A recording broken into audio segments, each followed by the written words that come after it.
Yes, let's begin. A very upbeat song for a very downbeat show today. But, I'm sure we'll get some quips in there. But we're, of course, here on Politics. Me, Brian McWilliams, John Odermatt, Lou Perez, and Brian Nichols. We actually have the whole crew here, which is nice to talk about Charlie Kirk and what just happened, what we all witnessed, what the world witnessed. I'd be shocked if there wasn't one person that has a phone or a social media account that does not know what happened or has seen what happened yesterday, where Charlie Kirk was assassinated, shot in the neck, and then subsequently passed away.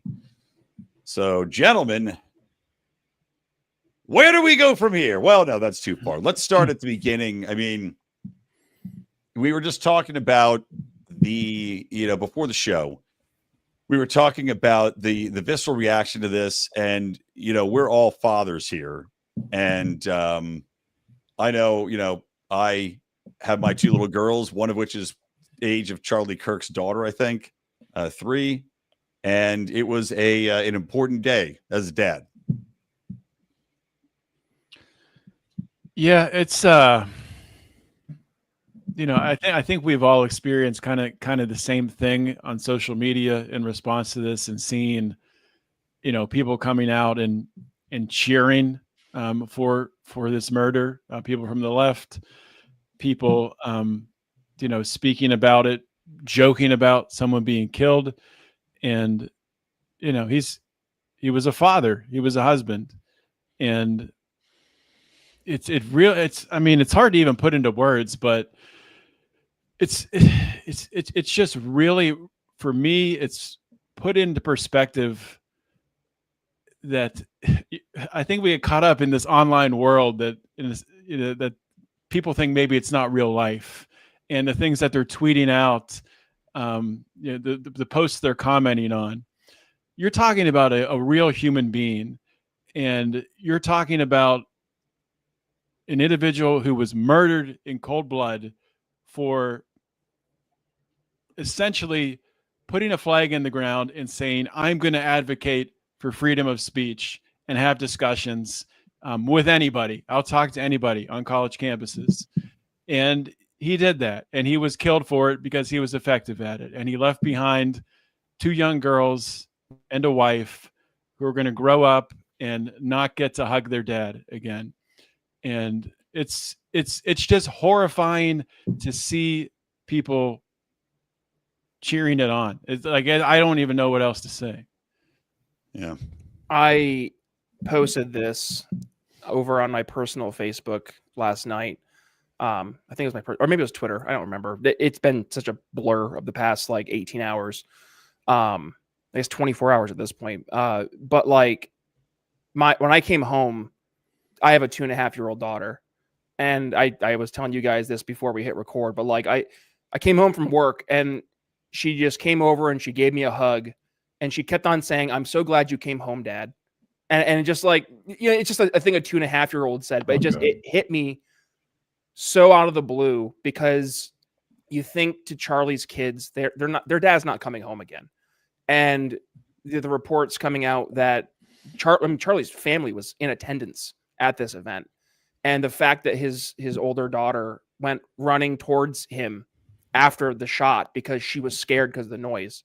I mean, there are no words, right? This is bridged such a different world that we are talking about right now. We've gone from talk about these things to now it's getting real. I don't know. I'm never really at a loss for words, but to see not just the feedback from folks who are justifying this, but outright celebrating it.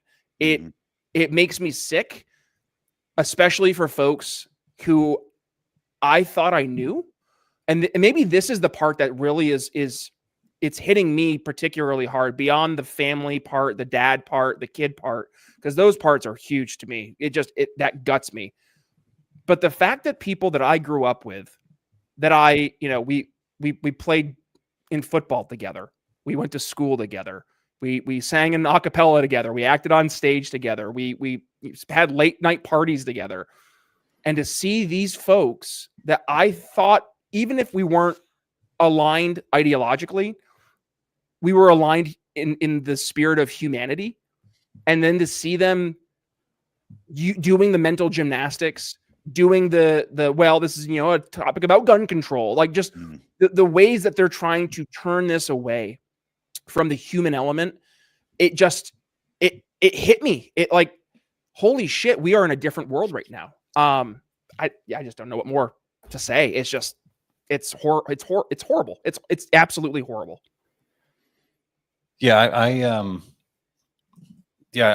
was like, I feel like I haven't slept in a few days, and I feel like I don't know if you guys ever had this where you're like, when the pain when you've been crying for hours, and I haven't been crying, but I feel this fucking like pain on my eyes, like this is like I have been crying, and a few of the things that kind of hit me was in close to home is that here's a guy who has made a career out of discourse over debate. My friend Nico Perino at Fire often points out how we use words instead of weapons, and that was kind of, I don't know if you put it this way, like that was sort of like one of the biggest breakthroughs of technology. It's sort of like we're going to speak instead of fighting. And to be, like all you guys, we all, our world is very much about, arguing and discussion, laughing, making jokes. It's all about words. And to see, a guy, targeted, where I think it was Graham Linehan who said, they couldn't beat him in a debate, so they shot him. It's really troubling. And then, as I started, looking at Charlie, I was thinking, my God, like how many of the opinions that Charlie holds do I also hold? Yep. And how many of those opinions are, will be, I don't know, justifiable for homicide? Like there are people out there who think, well, if you believe this, then you're asking for it. You're asking to be killed. And that's a really, scary, situation. And then also, I think, you touched upon it, just the open public glee and cheering on of his murder by people who, these aren't just like anonymous, people. Like if we had the old Twitter, it would be like an egg, like these are people who, are posting stuff on social media under their their real names. They have their jobs where they work. They have LinkedIn profiles. They have they have real public lives. And what I find kind of perplexing is, one, to have to be given out that kind of energy to begin with, to actually be happy that this guy is dead, to point out to put it out there, but also to look at this act of political violence and not think to yourself, holy shit, I'm not immune from this. Because, like I was talking to a buddy of mine earlier today, and I told him how there's been a couple of instances that I've had on social media where I've been threatened. Either I've been threatened or my family has been threatened. And I've had fans of mine who have, there's one guy in particular who took a picture of the guy's house that was threatening me, right? And I had a guy, like, ex-military, who's like, hey, just say the word, me and the boys can go have some fun. And I am not at the, I'm not at the stature of a Charlie Kirk. I didn't have that audience. I wasn't as beloved as I think a lot of people are finding out how much people loved him. And I have people who are willing to put their bodies on the line to go enact justice, and it's like, my God, I'm sure there are so many people out there who want retribution and are will be more than happy to go and do it. And I'm really, I'm scared about what that what that looks like, because I think a lot of people, because there's like random acts of violence and stuff like that's so crazy to to wrap your head around. You have people who are basically putting themselves out there and saying, if you love this guy, I'm a target for you, and it's crazy. Well, it's just also, you talk about his persona and look, I feel this strongly and emotionally and, upset about this. And I never really even followed Charlie Kirk that closely. I know of him, but I never really watched that many debates. I don't even know, outside of a couple points, what he really thought. And the thing is, the vast majority of people who hate him, I liked him. He's fine. I'm sure I disagree with him on some things, I agree with others, but the vast majority of people that hate him have also never watched a debate. Also have no idea what he's actually saying. They've just been told this parroting from their social media echo chambers or left-wing media. I mean, I'll give you an example of the despicability of left-wing media.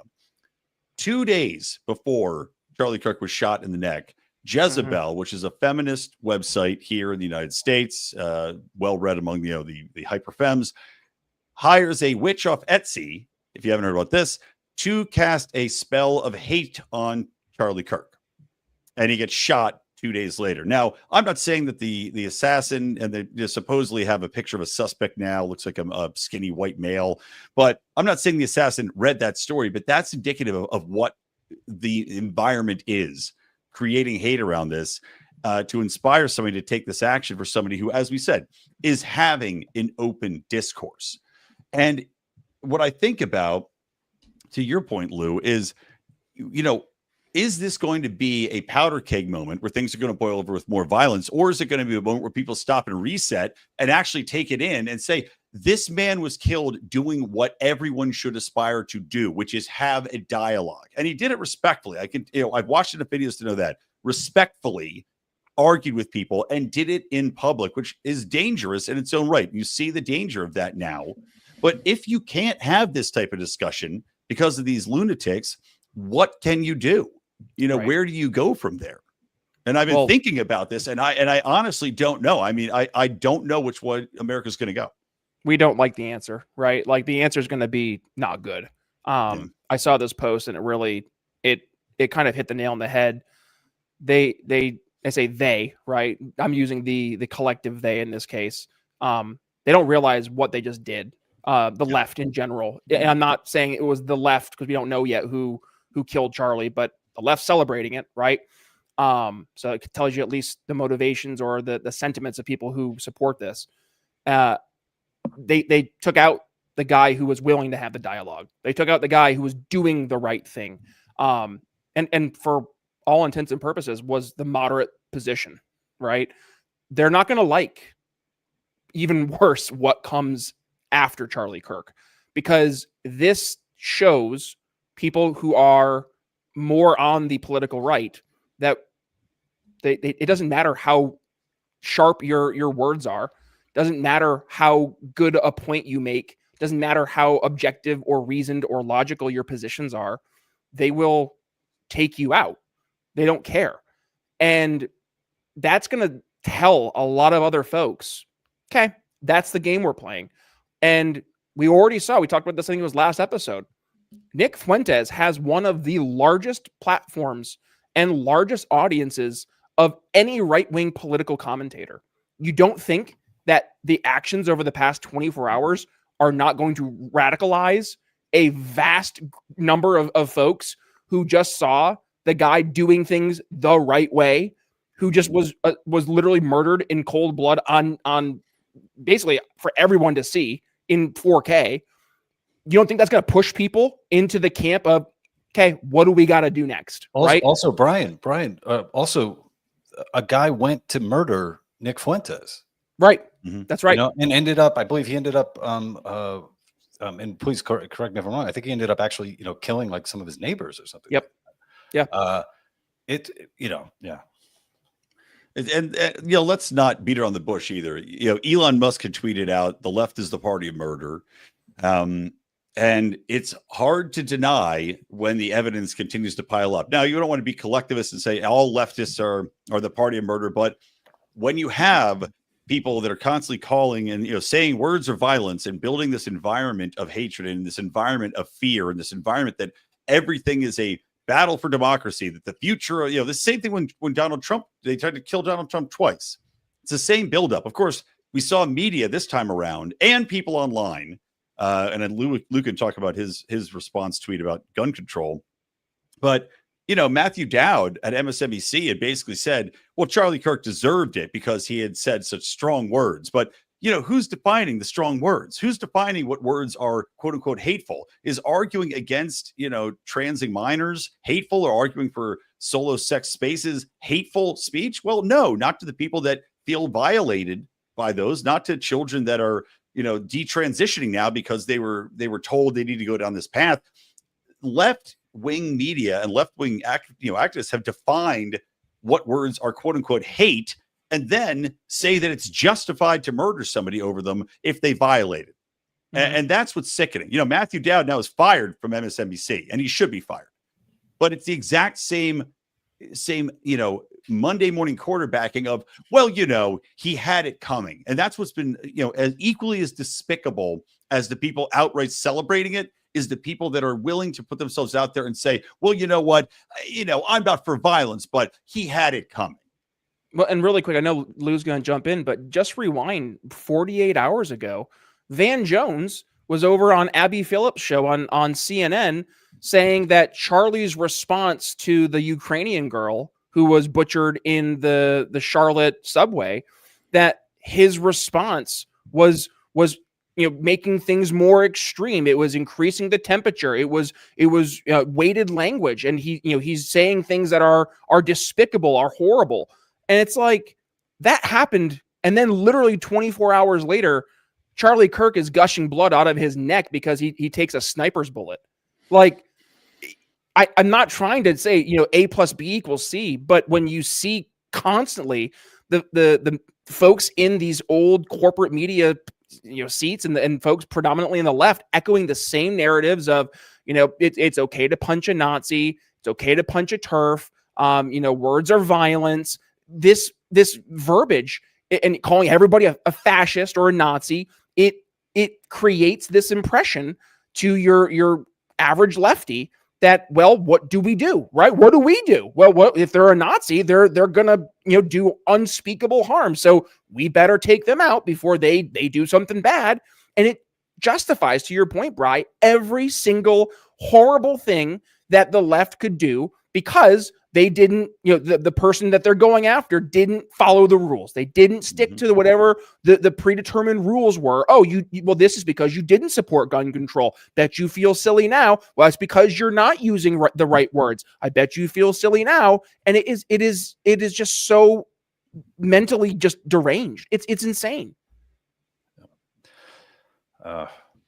Yeah, I just actually, while I was on with you guys, I saw some dipshit had tweeted something at me. It was like, as suspected, and he ran a search to see how many times I had mentioned Hortman, which I'm assuming is one of the one of the politicians that had been murdered. To be frank, I wasn't familiar with Hortman, and actually, I was like, what does that even mean? And then I ran a search of the dipshit who ran a search for me for Hortman, and it turns out the first time this dipshit had used the word Hortman was about 7 hours ago, to call out the Yankees for having a moment of silence for Charlie Kirk. So what you end up seeing here is you have a lot of people who are just so obviously trying to gain, some like political points. There really isn't, principle at play. And you see that in one of the examples of, one of the headlines that have been going around. It's from a Newsweek headline saying Charlie Kirk says gun deaths, quote, unfortunately worth it to keep the Second Amendment, right? And a lot of people are pointing to that, or pointing to the clip of Charlie Kirk talking about guns as like an example of, You see, he talked about guns. This is what you get. This is what you get. You know, if you want your guns, you're gonna have to deal with being murdered by your guns. And I had tweeted out, basically saying, to those critics of Charlie Kirk sharing this headline, it's not a gotcha. Yes, believing in the right to bear arms means there will be unfortunate gun deaths. Just like believing in free speech means there will be unfortunate deaths perpetrated by monsters who believe it's okay to murder you if you express certain ideas. Mm-hmm. And a lot of people have weighed in and said, this is, we're talking about, weighing cost benefits, et cetera. And that's, it comes down to any policy or any principle that you have, you're going to have to be dealing with it. But there is for me, it should be, very obvious that the fact that I, carry a gun on my hip doesn't mean that I believe that it's okay for me to shoot anybody with that gun at my whim, especially if it's somebody who I disagree with or I'm having an argument with. So I found like a lot of these conversations have been, pretty silly, and probably the silliest one that I've seen. I don't know if you guys have noticed it, but I saw one guy tweet out, Charlie Kirk was murdered, period. Here's what he had to say about George Floyd. And I'm like, so is this where we're at, where, where your opinion of George Floyd can somehow justify whether or not you could or should be killed? Yeah, it's bonkers, man. So you'd mentioned earlier, Lou, and I think it's been mentioned a few times, talking about, what opinions of ours do people on the left, would they use to justify murdering? And I'm sure there's some that we hold. And I think the thing to remember on the left, people on the right, I think we have a pretty good idea of, the left. We can tell the difference between, a blue collar union worker who's, worked 50 years in the union and voted for Joe Biden or Kamala Harris last election. We can tell the difference between them and between, a college Marxist with pink hair. The left, though, looking at the right, I don't think they can tell the difference between us having this conversation here and Nick Fuentes. They think we're the same people for a large majority of the people on the left. And that is a serious problem, especially when you have now they feel justified murdering those of us who are speaking out. So it's just insane times right now. Like, you try to trace back, how does this happen? How does one side of the aisle just get so psychotic? And you think back, like, sure, public education, they didn't learn how to think critically.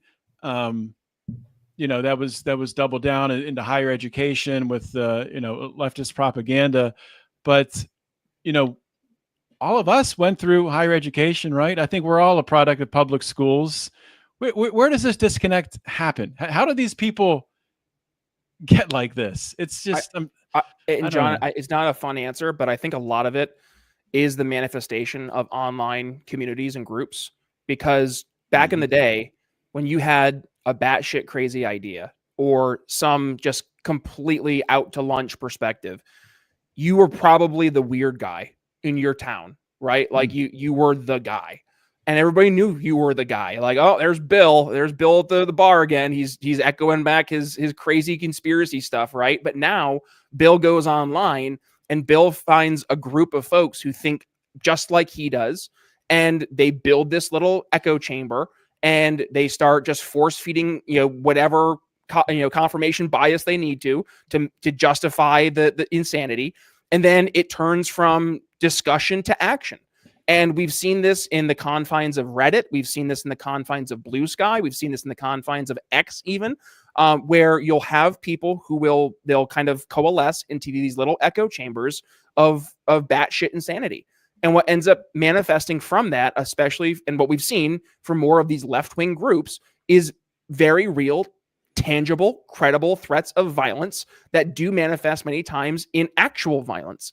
And I'm not asking for us to, throttle the internet, but like just from an understanding, this is where I think we've really seen this uptick happen. Because I mean, think back to the 90s, guys. Like when we were growing up, yeah, like people had differences of opinion, but it didn't mean you hated the other person.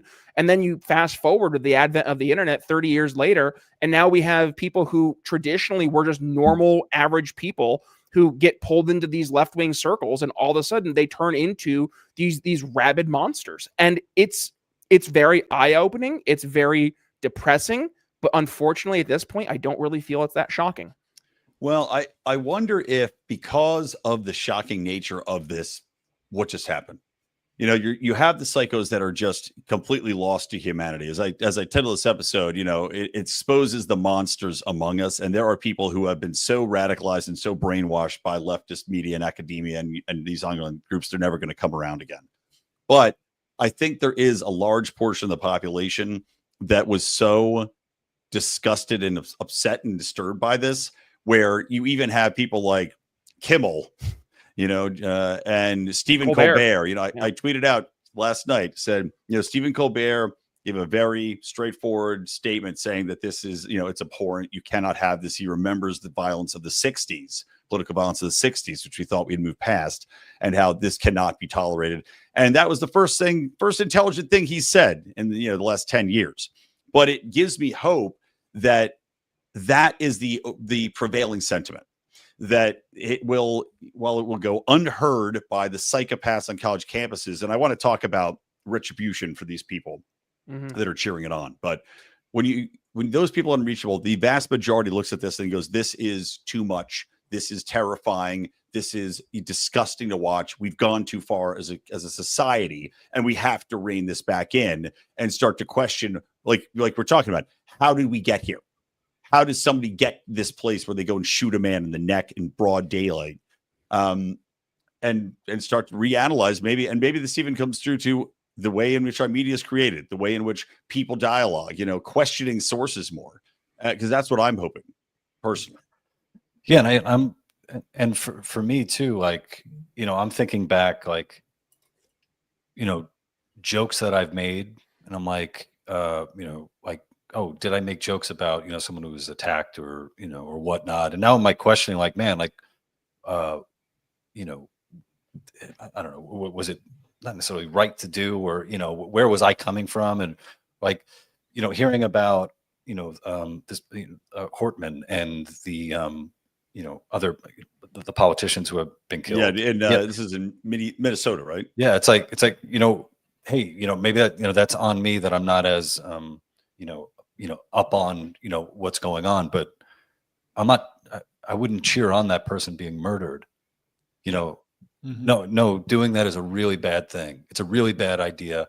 And to be murdering people, to be murdering politicians, to be to the young couple that was murdered in Washington, D.C., attending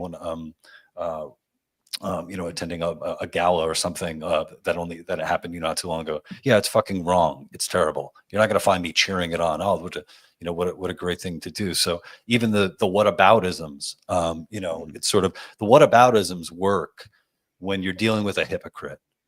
That's when whataboutisms work. Going through my timeline and saying, well, what'd you have to say when, blah, blah, blah happened? It's like, maybe I had nothing good to say that day, so I didn't say shit, But has anybody else noticed that this is a reoccurring theme, predominantly from the left? Anytime somebody who's noteworthy on the right passes away, they almost always will collectively celebrate in some way, shape, or form, be it like a thank God he's dead type of narrative, or a, well, could have been worse, couldn't have happened to a better person. They did this back. I'm not a big fan of the Koch brothers, but they did this back when I think it was Charles Koch passed away. They did this back when Rush Limbaugh passed away. They're doing it now with Charlie. Like, this isn't new. And this is the part that I think has really been hard for me to come to grips with, because my whole shtick for the past 6 years or so in this liberty world has been, how do we sell liberty? We meet people where they're at on the issues they care about. And I was very much in the school of thought that some folks on the left were persuadable because it was a matter of solutions, and they see the same problems we see. They understand that, we need to fix the problems. Let's showcase the best way to do that. And I think what we're finding, and unfortunately what I've had to really come to grips with over the past couple of years, is that not everybody's your target market. There are folks who are not just not open to your ideas, they are steadfastly against your ideas. And to understand that I don't need to spend my time, energy, and effort going after those folks to try to win them over. But then on the flip side, I also still need to acknowledge they exist, because that's the groups of folks that they celebrate this stuff.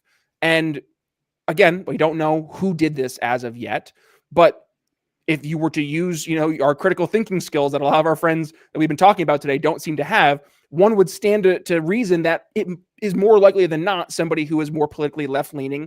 There was a report, I think it was from Steven Crowder, that came out. There was a leaked email showing that they found magazines and some ammunition with anti-fascist written on it and pro-trans rights stuff written on it. I'm not sure that the validity of that, but that was just raised up over the past few hours. So if that's the case, and we know that this has been the mentality, and I don't have a prescription for this, right? I don't know what we do, but we can't bury our heads in the sand and say, well, some bad people are out there. Oh, well, like, we have an obligation to, at the very least, fight back, whether that's verbally, with, and I don't know what else. What is the fight back? Because this isn't like one person. This isn't, one entity. It is an ethos that has manifested across a lot of left-wing folks. And I just don't know how we actually address it, but in a tangible, like, meaningful type of way. And I'm open for ideas. Like, ideas. So let me just jump in real quick, because along those lines, Brian, I don't know if you guys follow Nick Freitas on socials, but he's a great follow. He's great Instagram videos. Does his coffee talks, which are entertaining. But he's a councilman, or what? It's something in Virginia. He's in the Virginia Senate or something. State Assembly, Senate, yeah. State Assembly. Really smart guy. Former Special Forces, I think, too, right? Yeah, I believe so. Yeah. And he had I'm not going to read his whole post. I retweeted it. I think our Lions account retweeted it. If we didn't, then I'll do it after the show. But one piece of it here I'll read, and then kind of talk about what he says later. So this is like in the middle of it, I'm picking up, but he goes, "But we aren't one people, are we? The truth is we haven't been for some time now. There is really no point in pretending anymore, if there ever was. We are two very different peoples. We may occupy the same piece of geography, but that is where the similarities seem to abruptly end. I convinced myself for a long time that whenever the left called me a racist, a bigot, a sexist, a fascist, a threat to democracy, for even the most innocent of disagreements, that it was simply hyperbolic rhetoric done for effect. And now the effect is a widow and 2 orphaned children, because the left couldn't bear the thought of a peaceful man debating them and winning." And he goes on to talk about that, that moving forward, like how do we move forward, knowing that this is how, the left potentially operates. I mean, there's many people on the left who think this way. We know that now because they've celebrated this as a just way to combat the right. Well, let me just share, we're talking about people celebrating, because I do want to get into this. I think we'd be remiss. Like, we don't know who shot Charlie Kirk. We do know there has been a recent pattern where a lot of trans people have ended up being the ones that are shooting up schools and doing these unbelievably unconscionable, heinous acts of, shooting children in specifically religious environments.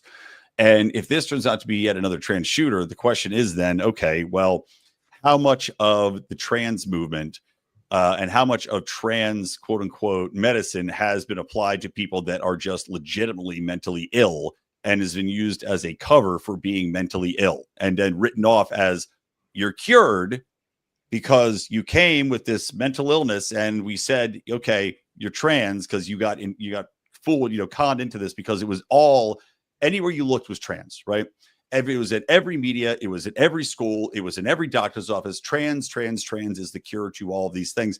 And people that are legitimately mentally ill with horrible depression or schizophrenia or, autism went down this path and we're told, okay, this is your cure. And now it turns out that anybody that questions it, number one, is questioning their cure. They've been told it's a cure. And number two, it might have been a false diagnosis that led to them not being cured, but in fact being made even more crazy. And again, I'm not saying this as a monolith about all trans people, but the specific people that are doing these shootings certainly seem that it's in the realm of possibility that that is what has happened. So, okay. So let me share this real quick. Speaking about, as I said, the monsters and the ghouls among us. This was TMZ live feed last night. So I would think that that's one of the main reasons they're holding this news conference. So my guess is we're going to see an image of this guy possibly in the next 20 minutes. The news conference is scheduled for 3 o'clock in Utah time, which is 2 You hear the cheering in the background? Pacific, 5 o'clock Eastern. Janet, go. I can hear it now. Go to have somebody look at the Fox. Trump just posted that Charlie Kirk is dead. There you go. So live TV, live on TMZ, which is still a well-watched show on Fox. You've got people that are audibly cheering in the background. Now, TMZ released the most unconvincing excuse for this video, saying, oh, well, they were watching a car chase, and that's what they were cheering, which is What? It's complete nonsense, complete BS. Oh my God. They were cheering when Donald Trump posted that Charlie Kirk had died. That's what they were cheering. And that shows you how utterly despicable these people are. But again, this is, we're saying, how do we change these people's minds? I mean, it comes down to a reality check to me that the environment they live in is completely devoid of reality as far as the impact these people have that they hate so much. And like we were talking about earlier, they don't even know what he's actually advocating for. And they've been told that what he's going to do is going to bring about the end of society or a trans genocide or all these things, which are never going to happen. Absolutely not going to happen. And you see them cheering here. This is the kind of thing that I wonder, like, okay, the reason I wanted to play this clip as well is for these people that are cheering, for these people that are so evil in their worldview, what is the retribution that should happen here? Because I'm not a fan of cancel culture in general, but I will tell you, I am 100% fine. And I had advocated every single person that cheered on that live broadcast for Charlie Kirk being dead should be fired. Fox should put that show on hiatus, if not outright cancellation. Matthew Dowd at PBS or MSNBC already has been fired, but I did post this. I always have to check myself when it comes to free speech, though, because Matthew Dowd's a commentator. He can say what he wants to say, but there is going to be a comeuppance for something as horrible as what Matthew Dowd said. The videos of kids on campuses, I saw one sickening. This guy cheering, something like, we got Charlie Kirk in the neck. And then people were like, yeah, like a chant. He's just out there with a megaphone. I want these kids expelled. I don't have a problem with them not working again because, as much as I hate cancel culture, the evil, just the subhuman evil of this makes me go, it has to happen. And it's not like the cancel culture of old where you were getting cancel culture for using the wrong word or making a joke about a broad topic. This is a specific cheering on of death and an advocacy of death. And that culture of cheering the death of those you disagree with has to stop. And that's why in this circumstance, I advocate for absolute retribution for these people. Not violence, mind you, but in cultural retribution. Losing your jobs, losing your social standing. And that has to happen so that this shit gets nipped in the bud. There's been no accountability. And I know, like, we saw this back during the was it the Me Too movement, right? Especially, there was this whole narrative that it wasn't cancel culture, it was accountability in action, right? And where we are today, the left has been able to control the levers of messaging and communication from especially the MSM perspective, that mainstream media, that corporate media perspective. They're the ones who have really controlled the levers. They controlled the megaphone, and there has been little to no true accountability. We saw an attempt to have some accountability back with the anti-Semitism push from last year with all the on-campus protests, which I don't think was a good use of that political capital to go after those types of speech. This is the moment, to your point, Brian, where we should have some accountability, some cancel culture, some social stigma to folks who are celebrating this. Like if you are out there openly promoting his death as a good thing, and you're doing so proudly on social media where you have your LinkedIn, your job, whatever it is listed, yes, you should absolutely be held accountable for just being it's not even a political thing. It's just not having humanity. And there is a very real fine line between an incitement to violence and I'm noticing, right? I'm commentating. And I don't know like where this line is going to end up, but like we've seen the left continues to push it further and further. And then they take the step back and they say, no, I wasn't advocating for anything. I was just saying it's not necessarily a bad thing, right? Okay. Well, if you're saying it's not a bad thing on one side, and then the other side, you're always saying that anybody left of center or right of center rather, who echoes anything that you don't agree with is an attack on you because words are violence, right? Then you can see how they have the justification mapped out, and they're always in pursuit of finding an example to act on. And then they'll hide behind, well, we're not really celebrating it. Well, there's some are. And let's address that first, because at the end of the day, who was Charlie Kirk? He was a dad. He had 2 kids. He had a wife. He has parents. He has a family. And to see that people were able to just devolve who he was to certain positions that they believe he held because they were told by certain people in the media that he was a threat or that he had unsavory views or that he was dangerous to a certain group of people. And then to internalize that to justify horrific actions from just a dude. And I think, maybe for us, why we're so invested in this is because the only thing that separates us from Charlie Kirk is, like a few million folks that be listening to us. He's right? a lot more. He was a lot more successful. That's the main separator. Just a bit, right? And that right there speaks to why I think it just hit me so hard because, I might have a platform that's 1/1000th his size, but I don't think that there's a lot of things that Charlie promoted that I would question or find fault with. As a matter of fact, I probably echo a lot, like maybe 75-80% of the things that Charlie believed, I probably believe myself. And when I see people that I know, you might have had slightly stronger versions of what the majority of our beliefs. Yeah, right. He was a little more moderate, if anything. Right. But like when you see people that you grew up with who are like good, and I'm like, dude, that could be me. That's me with my kid. That's me with my family, my wife. Does that change things? It shouldn't. But like they've been able to remove the humanity side of things because it doesn't fit whatever the narrative is or whatever they believe they need to be doing. And how do we get people who I think are good people out of that? I feel like I'm fucking Ian Crossland from Timcast. I'm like, where's the good in people? There's good in people, I promise. But like, I want to believe that. This makes it hard. Well, as Brian McWilliams was talking about, the retribution via, a kind of like a cancel culture thing, and I'm definitely with you that I've been very openly against cancel culture.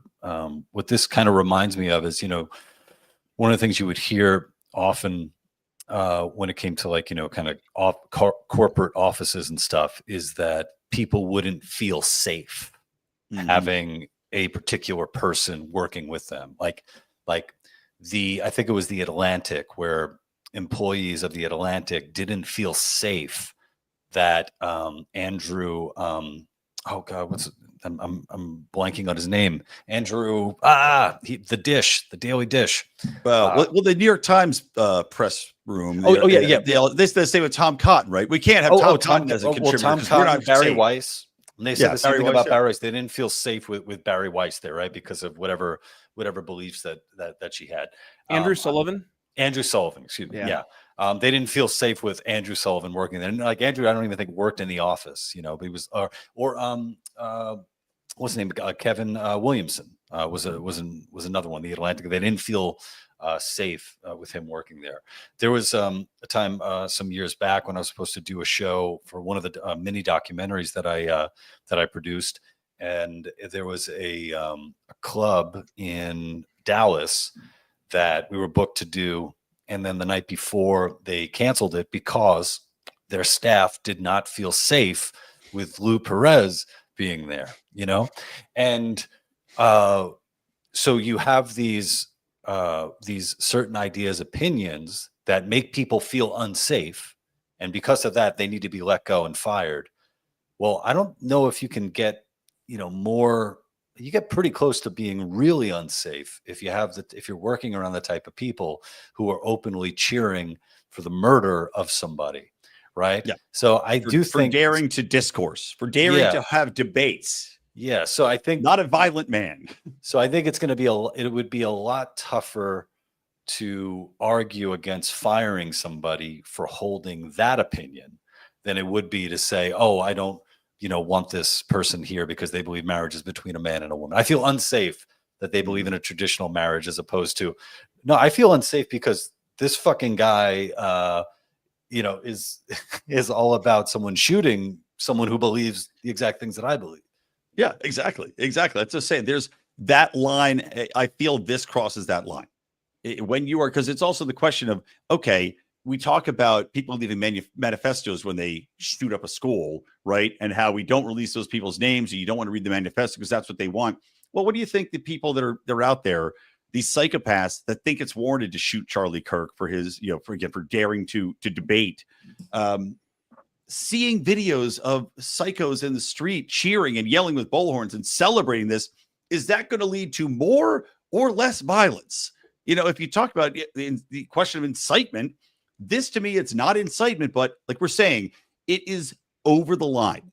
It's such an inhumane, disgusting act, embracing the worst actions, the worst thing you can do, which is murder, and celebrating it. That is warranting of a cancellation, especially against a non-violent person. We're not talking about a foreign leader. We're not talking about a military. We're not talking about somebody that's out there that's a wanted criminal. He's a dude that was executed. This is a guy that spoke on stage to other people. That's what we're talking about. And by cheering it, they're endorsing it. Not only endorsing his murder, but the murder of anyone else who might hold the same views. And the thing about, I kind of lost my train of thought there for a minute. Is it because of that little spider web that keeps floating in front of your camera that's been driving me insane the entire show? Is that what that is? I thought it was light. It's not a spider web. There's the sun. The sun comes in and it's just like a crack in the blind behind me. Was that? I thought it was a spider. About Are you sure it's not a spider web blowing? I'm sure it's not a spider web. I can see 3 feet in front of me. There's there's no spider web there. But anyway, someone else go. I've totally lost it. I'm sad. Like, and I know it sounds really, just whatever. Like, yeah, we're all sad, but like, this is such a sad thing that's happened. I'm sad for Charlie's family. I'm sad for his little girl and his little boy who aren't going to have a dad growing up. I'm sad for his wife who's not going to have a partner. I'm sad for his immediate family who lost, a son, a brother, a cousin, a colleague. I'm sad for Turning Point, who lost, easily one of the biggest voices that this country has ever had for young folk in a right-wing political sphere. I'm sad for our country. Like this isn't normal. And this has been the reoccurring theme I've seen from good-hearted folk on social media. Like, for every monster among us, there are folks out there who are good-hearted. And I've seen a lot of folks, left, right, center, who are saying, hold up, like, what is wrong? And people who have overtly avoided politics. Like, I'm seeing professional football players. I'm seeing professional athletes. I'm seeing like sports commentators in that whole world who are actually like saying, what just happened? I'm seeing, folks in academia who have maybe been fence sitters for years actually speaking out because they see that something's broken. And I think we've all felt it. The Ukrainian girl being murdered on the subway. I think that was kind of the, oh shit, like something's happening. Something is off. Like we've all known it. We've seen it for years, but like that was the moment where I think more and more folks were starting to say like, okay, we got to do something. Right. And then this happens. And just to see that, okay, more and more people are starting to wake up saying this is wrong. This is broken. It does, in the sadness, it does give me a little glimmer of hope that good people, again, I'll go back to being the eternal optimist, like good people are out there and hopefully will be able to help, lead by just being different. Like if you see somebody pass away that you didn't like politically and you have a snarky comment, don't say it, right? Just kind of internalize that. Like don't celebrate death. Don't celebrate destruction. Celebrate the humanity, celebrate the good. Like try to find the good in the bad. Like there are things that I disagree with a lot of folks on the left, and I'm not going out like celebrating anytime somebody is they have a horrible disease and they pass away, or they're in an accident or whatever. Like that's just not human.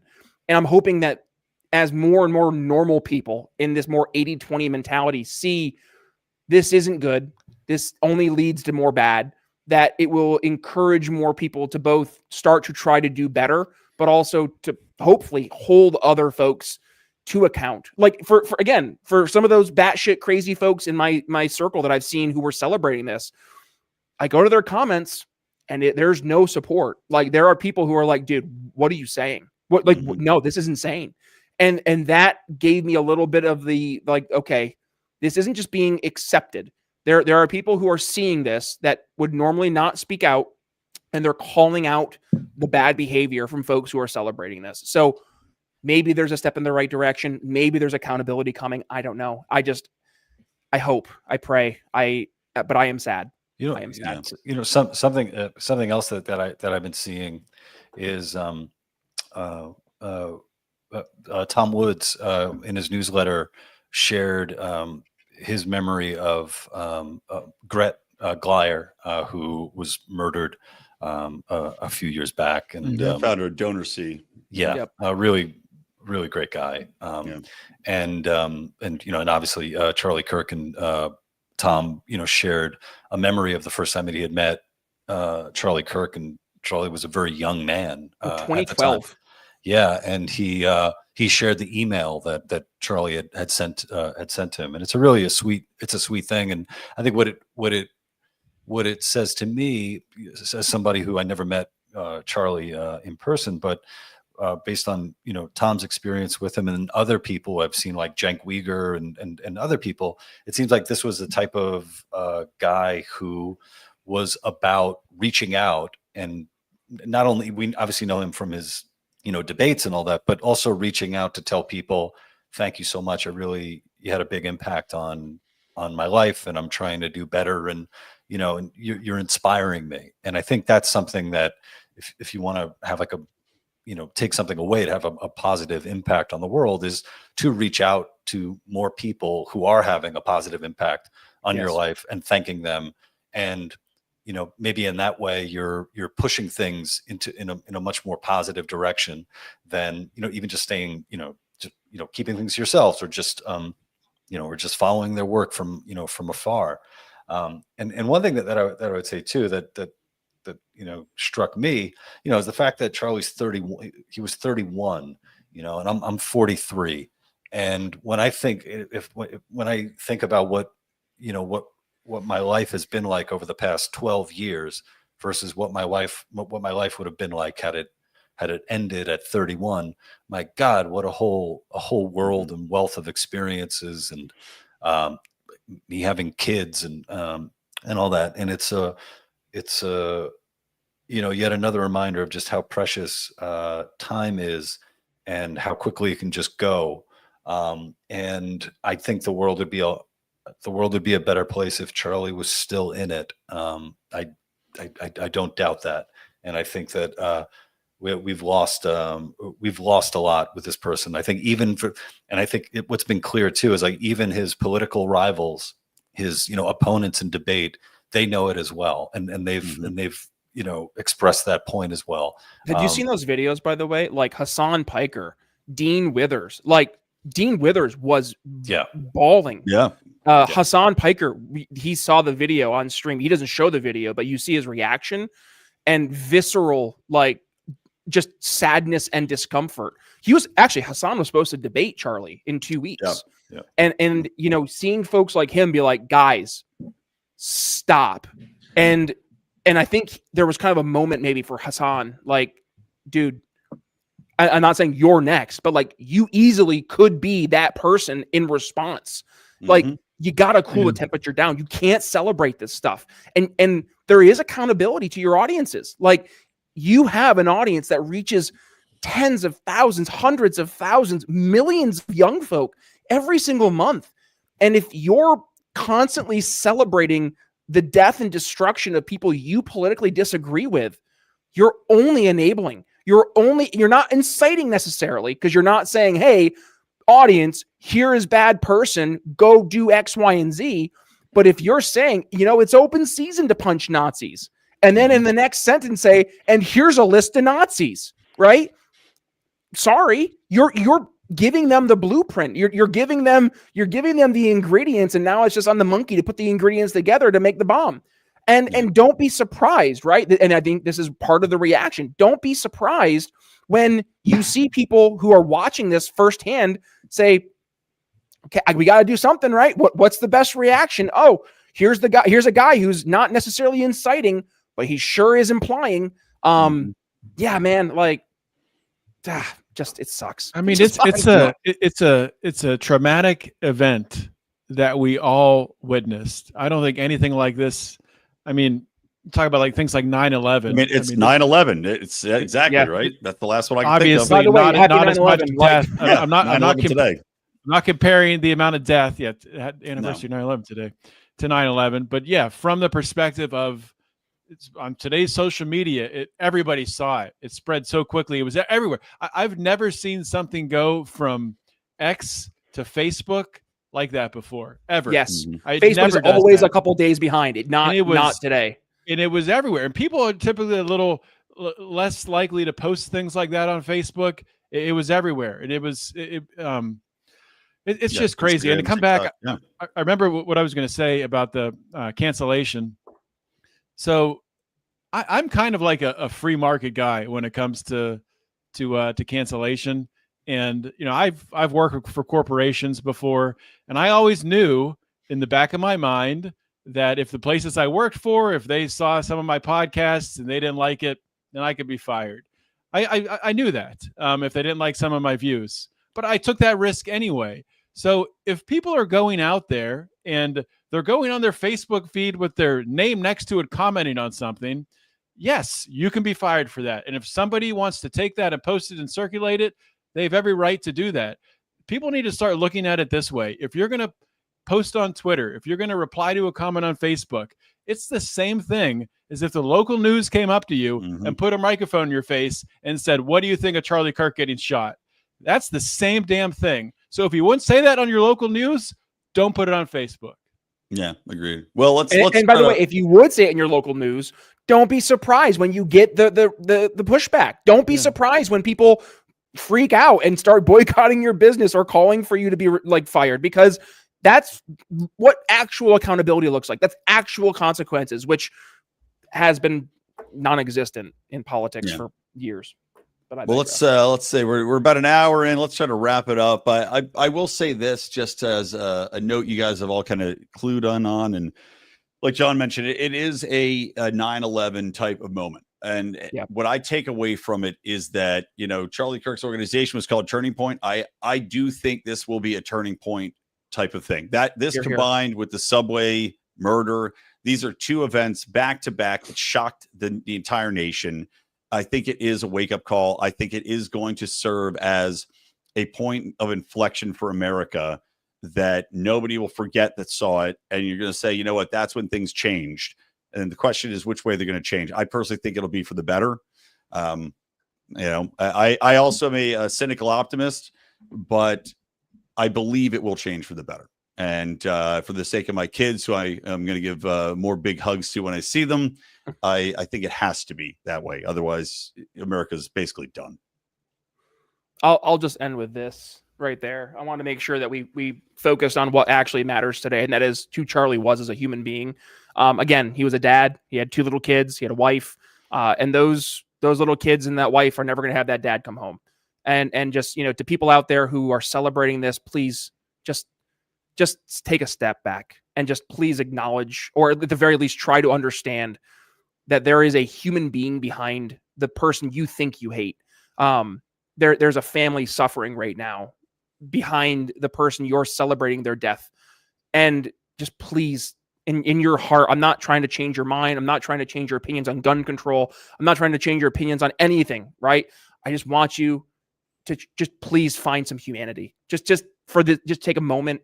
If you want to make the snarky comment, you want to do the gross justification, do it behind closed doors, do it when you're a little circle. I don't care. Just please try and take a moment of humanity. Just, that's all I'd ask. Yeah. Anything else, Jens? All right. Well, good R.I.P. Charlie Kirk. Obviously, our hearts go out to his family. All right, guys. We will be back in 2 weeks. Thanks for tuning into Politics. We'll take you out on our theme song, which I still haven't shortened, but next time. There's a lot going on the last couple of days. All right. Later, guys. Oh, yeah.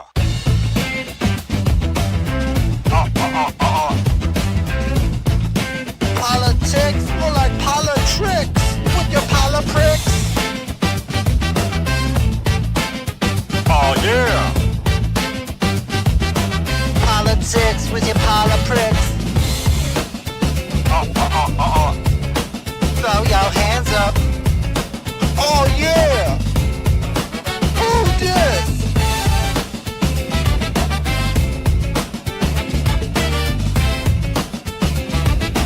Politics with your